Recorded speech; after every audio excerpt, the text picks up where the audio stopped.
Dans cette vidéo, je vous montre comment créer le calcul du coût de revient par produit pour un article qui possède déjà une gamme et une nomenclature. Je recherche l'appli correspondante. Pour cela, je tape Calcul article dans le champ de recherche. J'obtiens plusieurs résultats, parmi lesquels je sélectionne l'appli qui nous intéresse. Créer calcul du coût de revient pour article. Sur l'écran qui s'ouvre, j'entre l'article que nous avons créé plus tôt et pour lequel j'ai déjà créé une gamme et une nomenclature. Je sélectionne la division M020, puis une variante de CCR. Elle contient tous les paramètres dont j'ai besoin pour exécuter le calcul. L'intérêt d'une variante de CCR est que lorsque deux CCR ont la même variante, ils sont toujours comparables étant donné qu'ils sont réalisés avec les mêmes paramètres. Maintenant, j'appuie sur la touche Entrée, puis saisis la date de début à partir de laquelle je veux que le CCR s'applique. Ici, ce sera le mois de novembre. Pour la date de fin, je veux que ce soit à la fin de l'année 2021.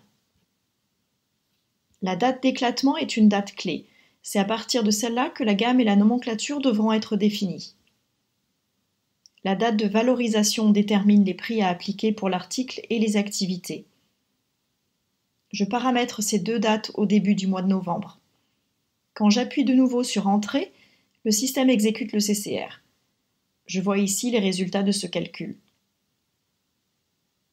Les coûts totaux du vélo s'élèvent à 1 270 €. Regardons les autres données que nous trouvons dans cette vue. Sur la gauche, nous pouvons voir la structure de CCR. Par défaut, le système affiche seulement la nomenclature, donc dans notre cas, c'est le cadre du vélo et la roue. Le cadre lui-même contient un autre composant, c'est donc un sous-ensemble ou montage.